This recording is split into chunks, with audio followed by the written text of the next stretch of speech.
Alors, au bout du compte, le Soleil sera-t-il responsable de la fin de notre monde? Ou bien une météorite colossale? Une épidémie meurtrière, qui sait? Rien n'est moins sûr. Il semble que la disparition de la vie découlera d'une cause bien plus improbable. Hommes, animaux, insectes, poissons et micro-organismes pourraient s'effacer de la surface terrestre à cause de l'oxygène, ou plus exactement de sa disparition. De récents travaux scientifiques ont révélé une hausse significative du nombre de zones côtières où les réserves d'eau douce présentent des concentrations d'oxygène extrêmement faibles, voire nulles. En 65 ans, ces eaux appauvries en oxygène ont quadruplé dans les océans du globe. Que devons-nous en conclure? Il est fort probable que la vie terrestre s'éteindra bien avant que le Soleil n'ait le temps d'assécher complètement les océans. L'échéance pourrait survenir dans un peu plus d'1 milliard d'années. Cela ne signifie pas pour autant que la planète cessera d'exister. La phase durant laquelle la Terre est riche en oxygène ne représentera qu'environ 20 à 30% de sa durée de vie totale. Nous ne sommes, au fond, que des hôtes de passage. Et pourtant, 1 milliard d'années demeure une échelle de temps vertigineuse. Les premiers Homo sapiens sont apparus il y a environ 3000 ans. Autrement dit, l'ensemble de notre histoire tient en moins d'un demi-million d'années. Inutile de s'alarmer. 1 milliard d'années ne s'écoulera pas rapidement. D'ici là, l'humanité aura sans doute quitté la Terre. Peut-être aurons-nous colonisé une autre planète dans l'immensité cosmique. Mais pourquoi l'oxygène pourrait-il être amené à disparaître? Le Soleil chauffant davantage, la Terre se réchauffera à son tour, entraînant la dégradation du dioxyde de carbone, indispensable à la photosynthèse. Sans dioxyde de carbone, les plantes cesseront de produire de l'oxygène. Par ailleurs, la baisse du CO2 pourrait faire grimper la teneur en méthane, un gaz qui nous est nocif. Tout cela semble logique, mais il ne s'agit que d'une cause secondaire. Le problème de fond est ailleurs. À mesure que le Soleil gagnera en intensité, il réchauffera les roches terrestres, telles que le granit et le basalte, qui commenceront à se décomposer plus rapidement. Ce processus capte le dioxyde de carbone présent dans l'atmosphère, un gaz qui contribue au réchauffement climatique. En théorie, une diminution du CO2 devrait rafraîchir la planète. Mais en réalité, la chaleur croissante du Soleil surpassera largement cet effet de refroidissement. Ainsi, malgré l'absorption du dioxyde de carbone, la Terre deviendra inévitablement brûlante.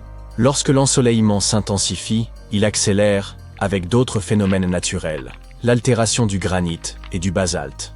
Ces roches interagissent avec l'eau et le dioxyde de carbone pour former des carbonates, qui s'enfoncent ensuite dans les profondeurs de la croûte terrestre. Ce mécanisme retire du CO2 de l'air, ce qui empêche les végétaux de produire de l'oxygène, puisqu'ils en ont impérativement besoin pour photosynthétiser. Les volcans, par ailleurs, relâchent divers gaz qui contribuent aussi à appauvrir l'atmosphère en oxygène. Le Soleil, en détruisant les roches, influence donc les processus internes de la planète et détermine la quantité d'oxygène disponible. D'ici 1 milliard d'années, son éclat sera tel qu'aucune roche ne pourra en atténuer les effets. Les gaz issus du manteau terrestre mettront alors un terme à la photosynthèse et à la production d'oxygène. La Terre retournera ainsi à l'état qui était le sien il y a 2,4 milliards d'années, au moment de la grande oxydation. Cet épisode fut infiniment plus déterminant que, disons, l'invention des Jeux Olympiques ou l'émergence de l'espèce humaine. À cette époque reculée, l'oxygène était quasi inexistant. L'atmosphère était un mélange dense de gaz comme l'azote, l'ammoniac, le méthane, le dioxyde de carbone, en concentration bien supérieures à celles que nous connaissons aujourd'hui. Il était presque impossible pour la vie d'émerger dans un tel environnement. Pourtant, après bien des tentatives, elle y parvint. Les premières formes vivantes furent de simples bactéries, dont les cyanobactéries. Celles-ci apprirent à générer de l'oxygène en combinant la lumière solaire, l'eau et le dioxyde de carbone. Pendant des millions, voire des milliards d'années, elles enrichirent peu à peu l'air en oxygène. Ce processus, connu sous le nom de grande oxydation, permit enfin l'apparition d'organismes nouveaux. Ce fut le véritable commencement de la vie complexe. Cela dit, les cyanobactéries n'ont pas développé la photosynthèse par goût de l'oxygène ou par enthousiasme scientifique. Non, l'oxygène n'était qu'un résidu. Leur seul objectif était d'obtenir un maximum d'énergie. Pour y parvenir, elles ont mis au point la photosynthèse, qui leur permettait de stocker l'énergie solaire. Grâce à des pigments spécialisés, elles captèrent la lumière, et l'oxygène était le sous-produit de ce processus. Pendant des centaines de millions d'années, ce mécanisme a perduré, jusqu'au jour où elles ont produit bien trop d'oxygène. Cet excès d'oxygène a commencé à perturber les autres gaz présents auparavant. Il a ainsi largement absorbé le méthane. En conséquence, la planète s'est légèrement refroidie, entraînant une ère glaciaire. Mais cela relève d'une autre histoire. Toujours est-il que, dans 1 milliard d'années, nous pourrions revivre une période semblable. Espérons que, d'ici là, nous aurons trouvé le moyen d'émigrer vers une autre planète, ou d'imaginer une alternative viable. Que deviendra alors notre bonne vieille Terre? Une nouvelle vie pourrait-elle apparaître sans oxygène en abondance? C'est envisageable, mais nettement plus complexe. Il faudrait une autre source d'énergie que le Soleil, comme par exemple les sources hydrothermales. D'ailleurs, certains écosystèmes terrestres fonctionnent déjà grâce à ce type d'énergie. C'est le cas de la grotte de Moville en Roumanie. Imaginez un lieu presque privé d'oxygène, plongé dans l'obscurité totale, inaccessible à la lumière solaire. Au fil des millions d'années, une vie étrange et singulière s'y est développée. Découverte en 1986, cette grotte continue encore aujourd'hui de faire l'objet de recherches scientifiques. L'accès à cette grotte se fait par un simple trou dans le sol. Un tunnel étroit plonge vers les profondeurs. À l'intérieur, l'air est chargé de sulfure d'hydrogène et de dioxyde de carbone, avec un taux d'oxygène 2 fois moindre qu'en surface. Un humain ne pourrait y survivre sans masque. Mais pour les organismes locaux, c'est un habitat naturel, dans lequel ils prospèrent sans peine.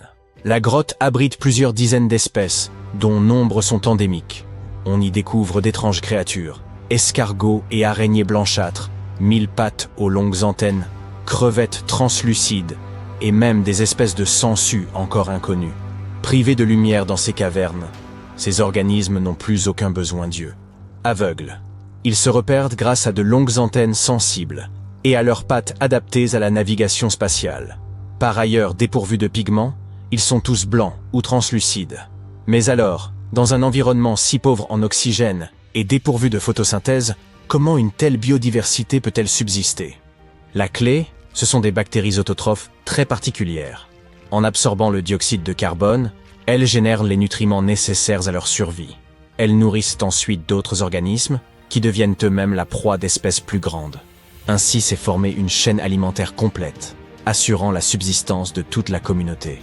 L'évolution y a façonné un écosystème véritablement autonome, une sorte de micro-univers régi par ses propres lois. Toutefois, ce monde clos n'est pas extensible. Tous ses habitants dépendent des cheminées hydrothermales et des bactéries autotrophes pour leur survie. Sans elles, aucune source d'énergie. Mais imaginons un instant un futur où le soleil faiblit, l'oxygène se raréfie, et des évents hydrothermaux recouvrent peu à peu la Terre. L'obscurité règne, l'atmosphère se charge de méthane, de dioxyde de carbone et d'autres substances. Pourtant, la vie réapparaît, jusqu'à l'émergence de nouveaux êtres humains. Quel serait leur aspect? Ils seraient livides, filiformes, aveugles, dotés de très longs bras pour se déplacer, et leurs compagnons, de gigantesques 1000 pattes, ou des cafards rampant silencieusement sur le sol. Le silence est total, car ces humains, sans poumons remplis d'air, ne peuvent même pas crier. Ils communiquent mal par le toucher. Personne ne voyage plus. Chacun vit isolé, près de sa propre source hydrothermale. En 1 milliard d'années, la Terre serait devenue un cauchemar organique, digne d'un film d'horreur. La plupart de ces points scintillants disséminés dans le firmament semblent hors d'atteinte. Pourtant, l'un d'eux, Bételgeuse, est une étoile si gigantesque et si proche que l'on peut l'observer à l'œil nu. Pour la repérer, commencez par identifier les 3 astres alignés de la ceinture d'Orion. L'étoile rougeâtre située sur la gauche est Bételgeuse. Elle figure parmi les plus brillantes visibles depuis la Terre et ne se trouve qu'à quelques 640 années-lumière. Bételgeuse appartenait à la catégorie des étoiles de type O à la teinte bleu-blanc, l'une des plus chaudes qui soit. Elle atteignait alors des températures avoisinant les 50 000 degrés Celsius. Mais cette époque est révolue, désormais vieillissante. Elle s'est refroidie pour culminer à une température de seulement 3200 degrés Celsius. Un pause de 3 secondes. Les étoiles bleu-blanc sont d'une masse colossale et brillant d'un éclat saisissant, grâce à l'abondance de leur hydrogène. Toutefois, cette splendeur a un prix. Elles consument leur carburant à un rythme effréné. Et, en prenant de l'âge, elles évoluent naturellement en géantes rouges. C'est précisément ce qui est arrivé à Bételgeuse.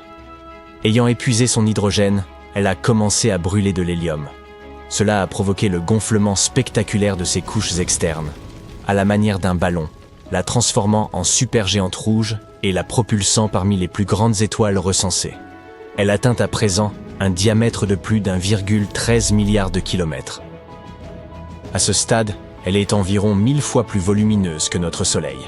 Si Bételgeuse venait à le remplacer, elle engloutirait Mercure, Vénus, la Terre, Mars et même Jupiter. Son atmosphère s'étendrait presque jusqu'à Saturne. Pause de 3 secondes.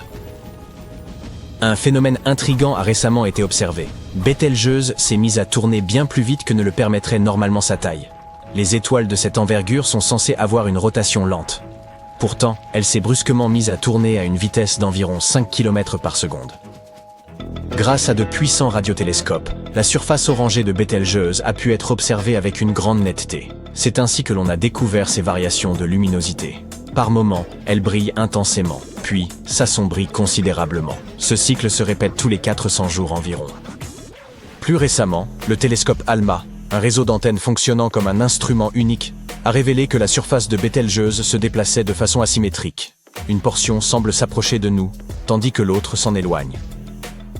Pause de 3 secondes. Mais il se pourrait que tout cela ne soit qu'un effet d'optique. Contrairement à notre Soleil, à la surface homogène, Bételgeuse présente un relief chaotique, semblable à un chaudron en ébullition. Elle bouillonne, tourbillonne avec violence. Imaginez d'immenses panaches de gaz brûlant jaillissant de son cœur, atteignant la surface, avant de replonger vers l'intérieur. Et ces bulles dépassent non seulement la taille du Soleil, mais aussi celle de l'orbite terrestre autour de lui. Ces bulles montent et redescendent à une vitesse vertigineuse, plus rapide encore qu'un engin spatial. Ce tumulte pourrait tromper nos instruments et leur faire percevoir une rotation plus rapide qu'en réalité. D'autres astronomes avancent que Bételgeuse aurait pu engloutir une étoile voisine, ce qui aurait accru sa vitesse de rotation. Mais ce ne sont, pour l'instant, que des hypothèses. Pause de 3 secondes.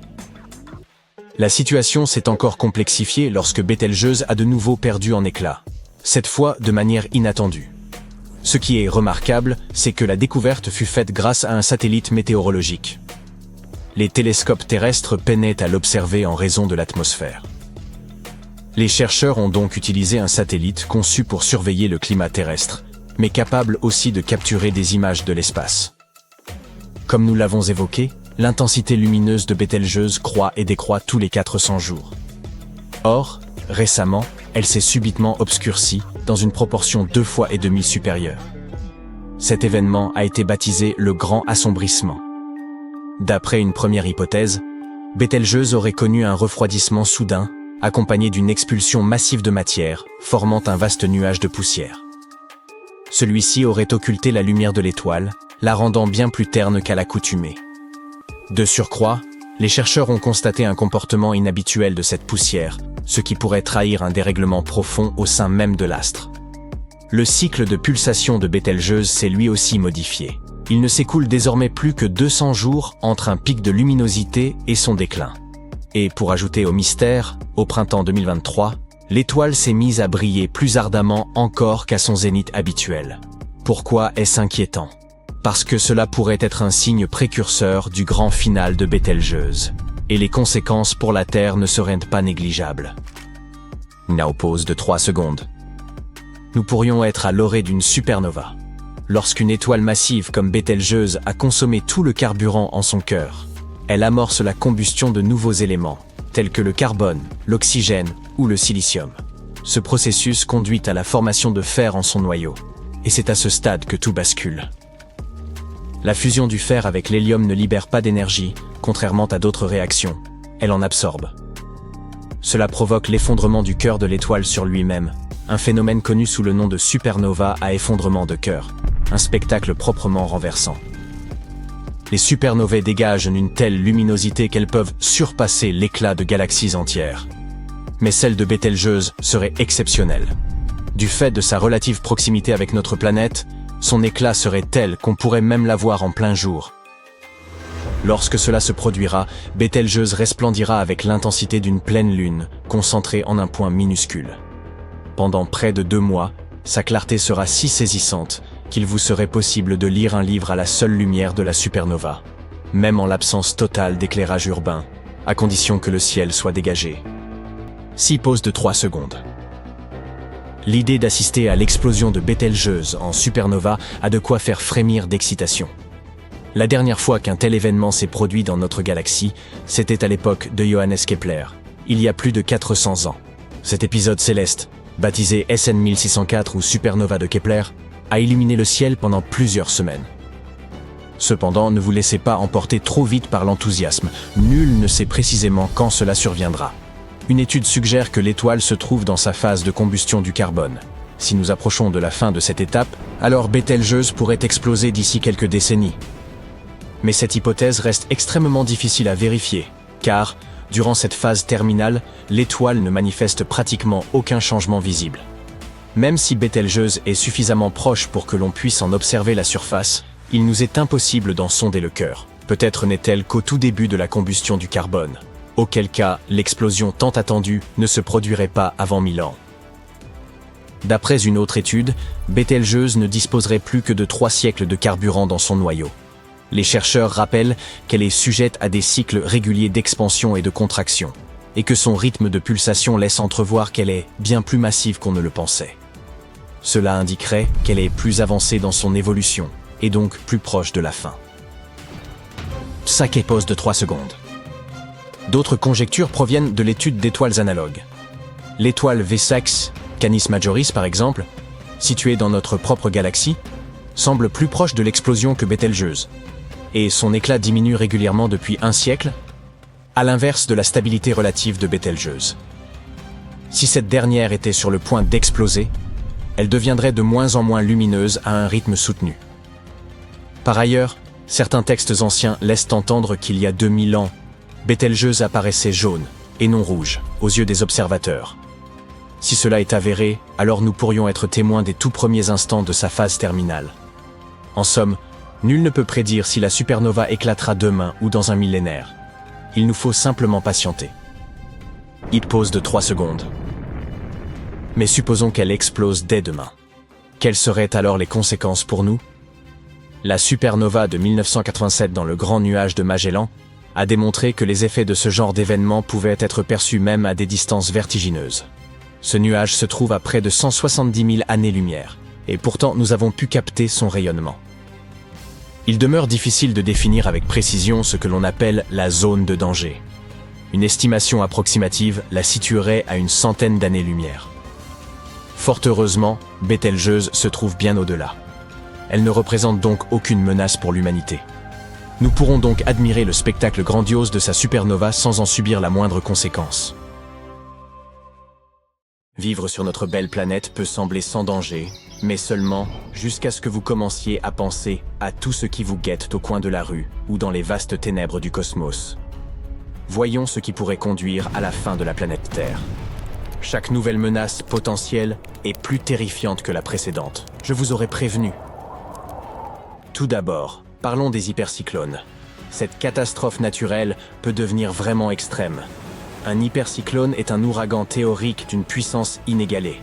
Il se produirait si l'océan était surchauffé en raison du changement climatique. Une éruption volcanique massive pourrait également en être la cause. En tout cas, l'ouragan créé, contrairement aux ouragans habituels, s'étendrait bien au-delà de la basse stratosphère. La vitesse d'une telle tempête atteindrait les 800 km/h. La pression à l'intérieur de l'hypercyclone serait très faible et en conséquence, il durerait plus longtemps qu'un ouragan normal. Il pourrait même durer des semaines. Mais le pire, il endommagerait, voire détruirait, une partie de la couche d'ozone. Et le trou qui en résulterait ferait la taille de l'ensemble du continent nord-américain. Ensuite, il y a les tornades super destructrices. Une tornade est une colonne d'air en rotation violente. Elle s'étend généralement à partir d'un orage et est en contact avec le sol. À l'intérieur d'un nuage d'orage, l'air chaud et humide s'élève et l'air frais retombe avec la pluie ou la grêle. Ces conditions peuvent entraîner l'apparition de courants d'air en rotation à l'intérieur du nuage. Il est intéressant de noter que ces courants d'air sont d'abord horizontaux, mais à un moment donné, ils peuvent redevenir verticaux et se mettre à descendre, se transformant ainsi en tornades. Certaines tornades sont des tourbillons étroits comme des cordes, d'autres sont de larges entonnoirs. On classe les tornades à l'aide de l'échelle de Fujita améliorée. Une tornade faible dure normalement quelques minutes et ne se déplace pas à plus de 160 km/h. Le niveau suivant est une tornade forte. Ces tourbillons peuvent durer une vingtaine de minutes et leurs vents peuvent atteindre 320 km/h. Enfin, les tornades violentes peuvent durer plus d'une heure et se déplacer à une vitesse comprise entre 320 et 480 km/h. En moyenne, 1 millier de tornades se produisent chaque année aux États-Unis.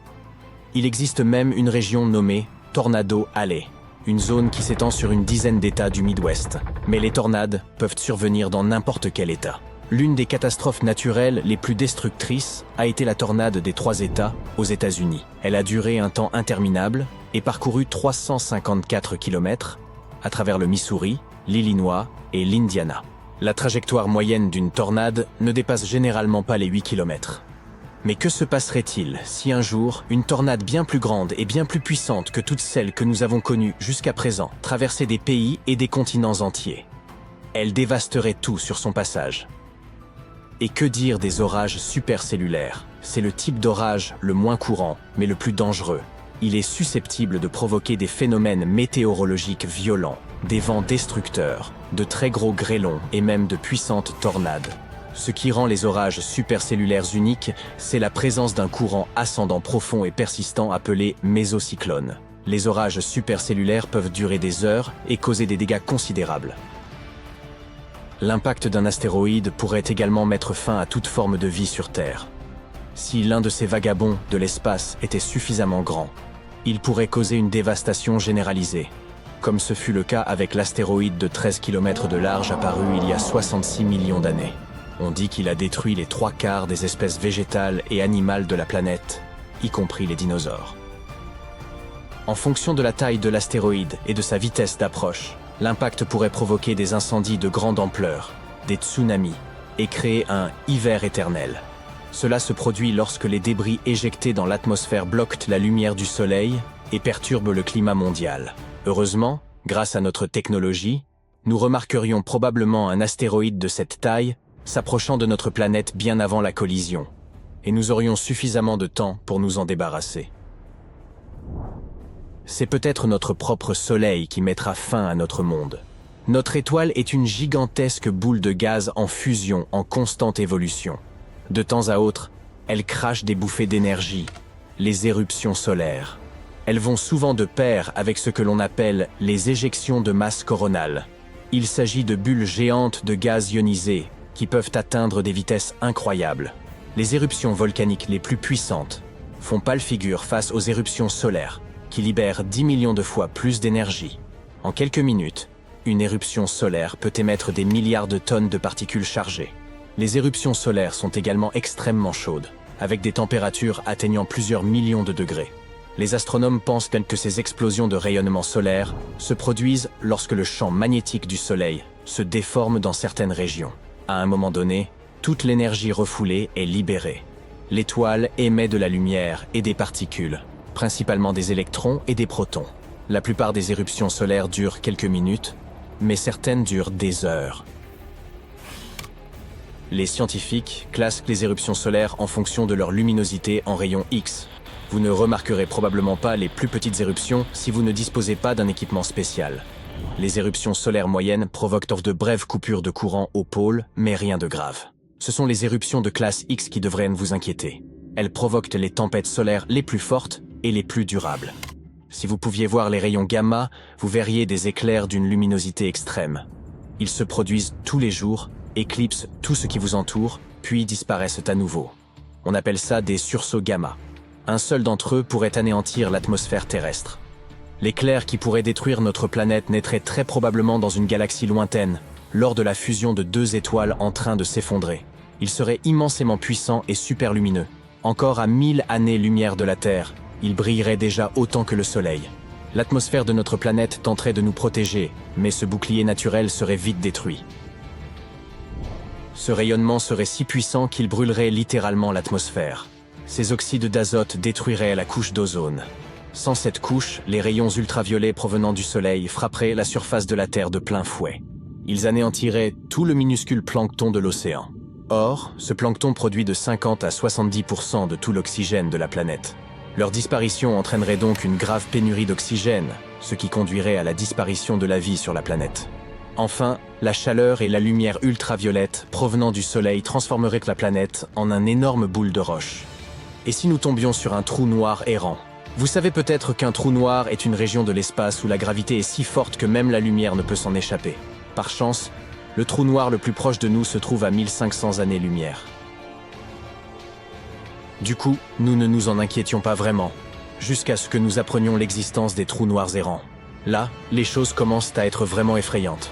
Si un tel trou noir entrait dans notre système solaire, la Terre serait condamnée. Nous n'aurions aucune chance face à ce monstre de l'espace.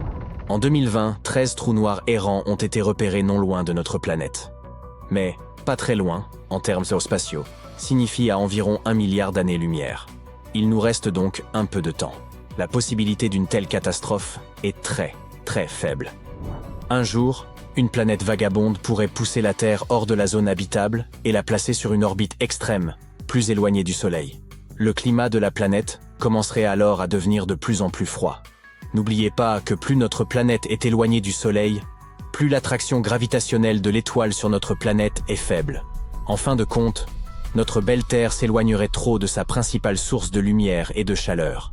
Elle se transformerait en un morceau de roche sans vie, recouvert d'une épaisse couche de glace. Ou bien le Soleil pourrait se dilater et se transformer en géante rouge. Si cela se produisait, toute la zone habitable du système solaire s'en trouverait modifiée. Le désastre commencerait au moment où notre étoile manquerait d'hydrogène. Cela déclencherait une réaction en chaîne qui conduirait finalement au réchauffement et à la densification du cœur du Soleil. En conséquence, notre bel astre deviendrait beaucoup plus grand qu'il ne l'est actuellement. Au cours de cette transformation, il avalerait Vénus, Mercure et la Terre. Ah, quelle belle famille cosmique. Voici Mars. Je parie que tu l'as déjà rencontré. Ces deux petits bonshommes sont Phobos et Deimos, les petites lunes de Mars. Mais il semble que Mars ne les traite pas comme il se doit. On pense que Phobos et Deimos sont des astéroïdes capturés. Toutefois, en raison de la gravité, Phobos se rapproche progressivement de Mars et l'on prévoit qu'il finira par être détruit par la gravité de la planète dans les 35 millions d'années à venir. Je ne serai plus là à cette période. J'imagine donc qu'il en résultera un anneau de débris autour de Mars, semblable aux anneaux de Saturne. Cependant, ce processus est un phénomène naturel et non pas un acte destructif de la part de Mars. Apparemment, Phobos est en train de se faire détruire par les forces gravitationnelles folles de la planète rouge. Mais ce n'est pas tout. La surface de Phobos est parcourue de sillons parallèles bizarres. On pensait que ces sillons étaient dus à la chute d'un astéroïde. Mais les scientifiques pensent aujourd'hui qu'ils résultent en fait de l'intense gravité de Mars, qui tire la Lune vers le bas. Voilà ce qu'on appelle un voyage mouvementé. Les scientifiques ont l'idée saugrenue que lorsqu'une petite lune, comme Phobos, se rapproche trop d'une grande, comme Mars, elle commence à s'étirer vers cette dernière. C'est ce qu'ils appellent la force de marée. On prévoit que Phobos s'étire tellement qu'il se désagrège. C'est fou, non? Et les débris de la Lune formeront un petit anneau autour de Mars, tout comme les anneaux de Saturne. Certains pensaient que les rayures tigrées de Phobos étaient dues aux forces de marée. Mais cette théorie a été écartée parce que la Lune est trop duveteuse. Mais aujourd'hui, ces chercheurs de génie ont effectué des simulations informatiques et ont découvert qu'il y a probablement une coquille dure sous tout ce duvet qui pourrait créer des sillons à la surface. Mais ne t'inquiète pas, au rythme où va Phobos, il s'écrasera sur Mars dans environ 40 millions d'années. Mais si les forces de marée le déchirent déjà, il pourrait ne pas durer aussi longtemps. Cependant, nous aurons encore l'occasion d'en apprendre davantage sur Phobos. La NASA vient de sélectionner 10 chercheurs de renom, originaires de tous les États-Unis, pour faire partie de l'équipe de travail scientifique de la mission MMX, Martian Moons Exploration de la JAXA, l'agence d'exploration aérospatiale japonaise.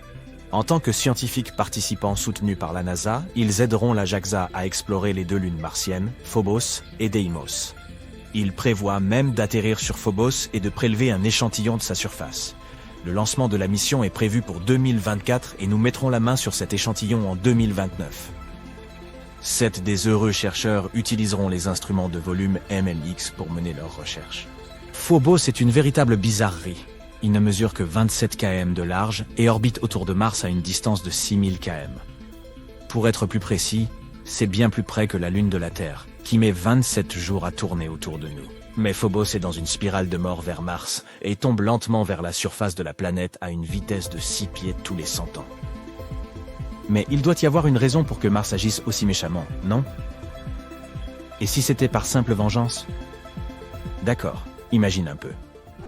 Mars s'occupe de ses affaires. Elle est chaude et humide comme une jeune Terre. Elle dispose d'un champ magnétique qui la protège des radiations cosmiques et maintient une atmosphère agréable et épaisse. La vie est belle. Mais voilà qu'au moins 20 astéroïdes, chacun de la taille d'un petit pays, viennent s'écraser sur Mars comme dans une gigantesque partie de whack-a-mole cosmique. L'un d'entre eux laisse même un cratère de près de 2000 miles de large. Imagine maintenant ce que doit ressentir Mars en ayant 2 astéroïdes pour Lune, et sachant ce que d'autres astéroïdes ont fait à la planète rouge. Tous ces impacts sont comme un coup de poing massif dans les entrailles de Mars, et son champ magnétique, déjà faible, est frappé de plein fouet. Le noyau surchauffe et ne peut plus circuler correctement, ce qui signifie qu'il n'y a plus de champ magnétique pour protéger la planète. C'est comme si tu ne portais rien à une profondeur équivalente à celle de la fosse des Mariannes. Si c'était possible, tu serais sans défense. Et frigorifié, c'est en gros CE qui est arrivé à Mars. La pauvre planète se retrouve donc dans le froid, sans protection contre tous ces méchants rayons cosmiques. C'est comme sortir sans crème solaire, ce n'est pas une bonne idée. Mais au moins, nous pouvons apprendre des erreurs de Mars et faire en sorte que la Terre ne subisse pas le même sort. Peut-être devrions-nous commencer à investir dans une assurance contre les astéroïdes. Mais croyez-moi, la planète rouge n'est pas du tout méchante. En fait, elle est plutôt amicale. Alors que Mars semble être assez dur envers Phobos, il y a une chose qui pourrait prospérer avec son aide. Une équipe de scientifiques a trouvé le moyen de faire pousser du riz sur Mars.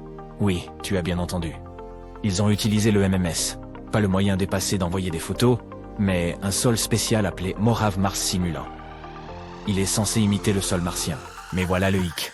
Le sol martien contient des sels de perchlorate qui peuvent être toxiques pour les plantes. L'équipe a donc cultivé 3 types de riz, un normal et 2 modifiés par des mutations génétiques qui les rendent plus aptes à gérer le stress comme la sécheresse ou la salinité. Et devine quoi? Les souches mutantes ont pu s'enraciner dans un sol contenant 1 gramme de perchlorate par kilogramme. Bravo à la Terre martienne. Mais attends un peu. Le riz cultivé dans le MMS n'a pas donné d'aussi bons résultats que celui cultivé dans du terreau ordinaire. L'équipe a donc décidé de mélanger un quart du terreau avec le simulant martien, et voilà. Les plantes ont commencé à mieux se développer. Ces scientifiques ne pensent pas seulement à nourrir les martiens. Ils veulent aussi voir si leurs découvertes peuvent aider à cultiver des plantes dans des endroits de la Terre où la salinité est élevée. Le projet a démarré lorsque 2 chercheurs se sont rencontrés autour d'un café et ont décidé d'essayer de faire pousser des plantes ensemble. C'est bien, non? Mais si l'on veut cultiver du riz sur Mars, il faut faire venir des quantités folles d'eau de la Terre, car il n'est pas facile d'étancher la soif de cette plante. Tu as raison, il faut environ 1700 litres d'eau pour faire pousser une livre de riz. Mais devine quoi? Des scientifiques ont récemment fait une annonce révolutionnaire lors de la Lunar and Planetary Science Conference au Texas. Ils ont trouvé un glacier relique près de l'équateur de Mars. C'est exact, il y a de la glace d'eau sur Mars, même près de l'équateur. C'est une grande nouvelle qui pourrait signifier qu'il y a encore plus de glace juste sous la surface. Il ne s'agit pas de n'importe quel glacier, mais d'un glacier relique dont la longueur est estimée à 6 km et la largeur à 4 km. C'est la taille d'une petite ville. Il présente toutes les caractéristiques d'un glacier, y compris les champs de crevasses et les bandes de moraines. Mais attention, il ne s'agit pas de glace, mais d'un dépôt de sel qui s'est formé sur le glacier tout en préservant sa forme. Comment ce dépôt de sel s'est-il formé? Il se trouve que les matériaux volcaniques qui recouvrent la région pourraient y être pour quelque chose. Lorsque ces matériaux entrent en contact avec la glace d'eau, des sels de sulfate peuvent se former et s'accumuler pour former une couche dure et croûteuse. Au fil du temps, l'érosion a éliminé les matériaux volcaniques, exposant les sulfates et révélant les caractéristiques uniques du glacier. Ce glacier est jeune. Il date probablement de la période géologique amazonienne. Cela signifie qu'il y a eu de la glace à la surface de Mars dans un passé récent. Qui sait quels autres secrets glacés Mars cache? Mais attends un peu, il y a encore des recherches à faire. les scientifiques doivent déterminer s'il y a encore de la glace d'eau préservée sous le dépôt de sel ou si elle a entièrement disparu. Et s'il y a encore de la glace d'eau à faible profondeur près de l'équateur, cela pourrait avoir des implications majeures pour l'exploration humaine. Imagine que tu puisses extraire de l'eau du sol dans un endroit plus chaud. Cela changerait la donne. Voyons donc ce que ces scientifiques découvriront d'autre sur notre voisine rouge préférée. Peut-être qu'un jour, nous pourrons même visiter la statue du glacier de sel en personne. À la prochaine. À quoi ressemblerait la Terre si elle était la seule planète du système solaire? Et qu'arriverait-il à notre planète si la Lune disparaissait? Et que se serait-il passé si les dinosaures ne s'étaient jamais éteints? On connaît bien l'histoire. Il y a plus de 66 millions d'années, un énorme astéroïde a percuté la Terre. Près de 75% des créatures qui peuplaient la planète à cette époque, dont les dinosaures, ont été anéanties lors d'une extinction massive. Tyrannosaures, Triceratops, Vélociraptor, tous disparus.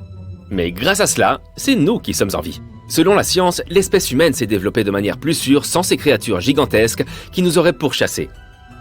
Mais que se serait-il passé si cet astéroïde s'était écrasé sur le sol à quelques kilomètres de l'endroit où il est tombé?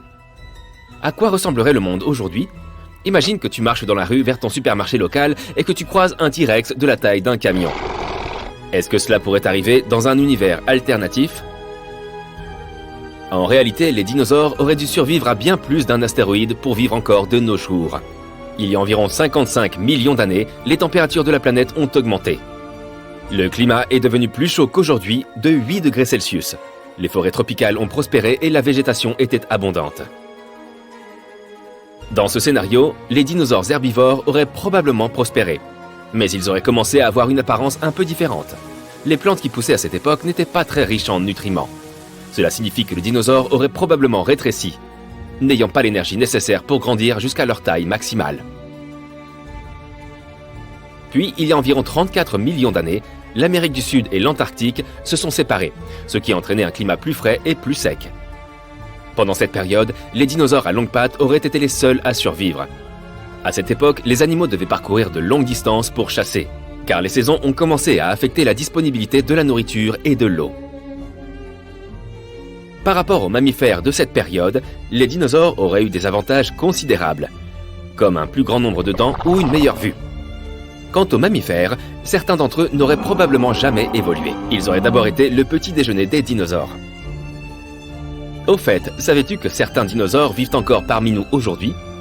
Pense aux pigeons, ou aux oiseaux en général. Ils ont tous évolué à partir de dinosaures. Maintenant, tu as sans doute déjà entendu dire que nous n'utilisions que 10% des capacités de notre cerveau. Si c'était vrai, que se passerait-il si nous en utilisions 100%? Serais-tu capable de composer une symphonie? Deviendrais-tu un génie de la tech et pourrais-tu créer du jour au lendemain une entreprise à plusieurs millions de dollars? Commençons par rétablir la vérité.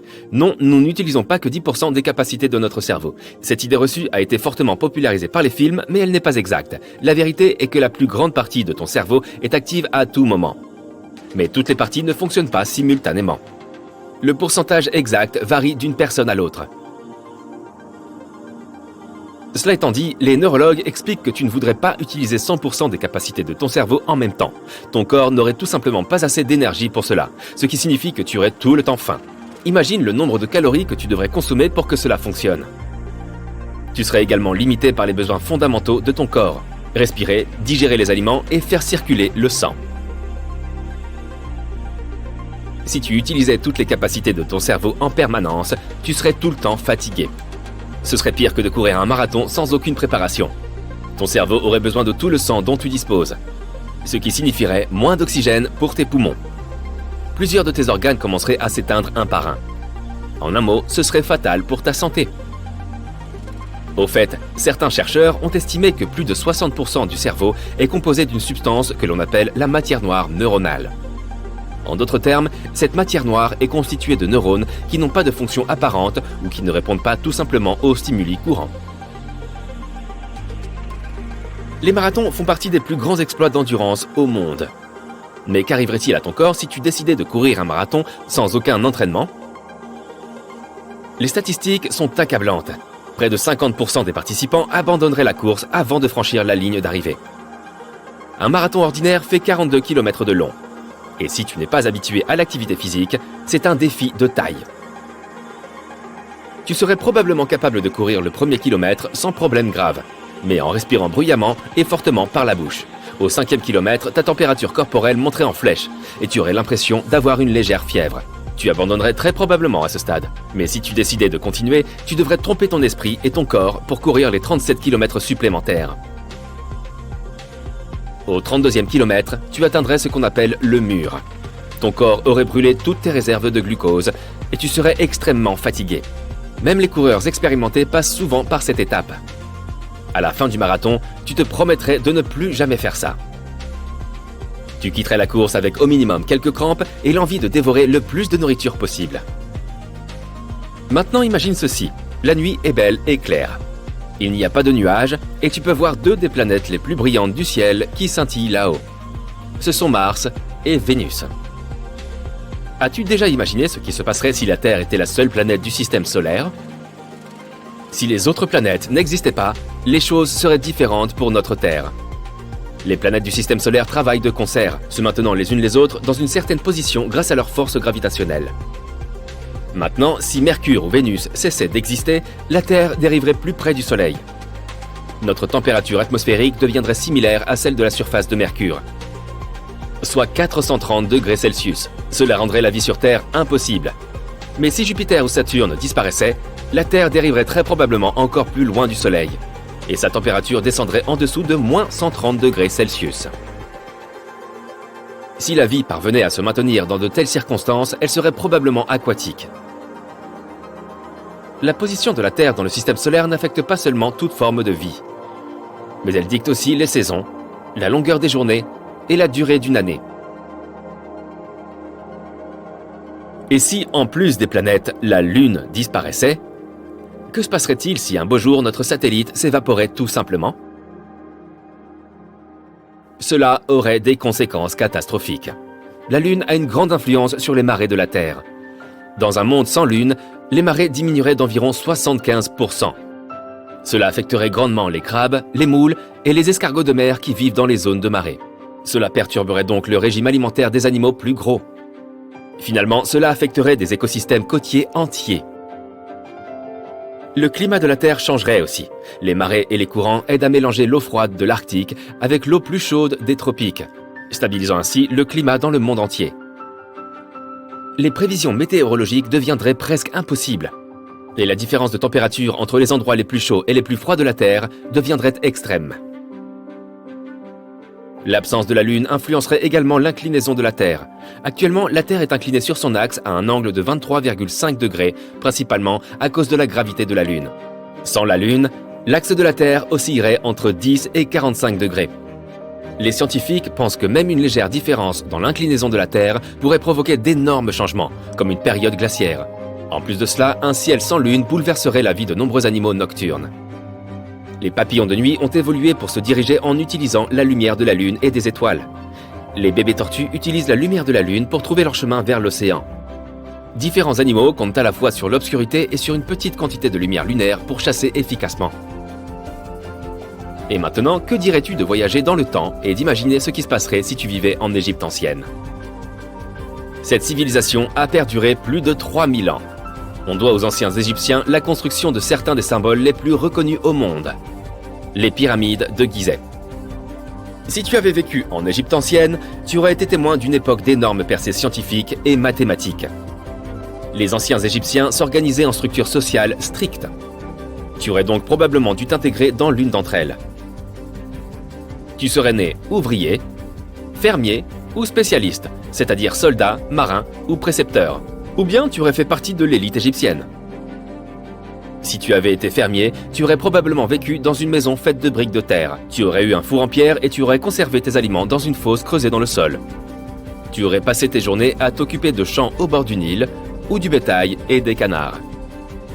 Les jours d'impôt, tu aurais emballé une partie de ta récolte et l'aurais apportée au temple en guise de paiement pour l'utilisation des terres. Si tu avais fait partie de l'élite, tu aurais passé la plupart de tes journées à des banquets. Tu serais paré d'or et de pierres semi-précieuses, affichant toute ta richesse.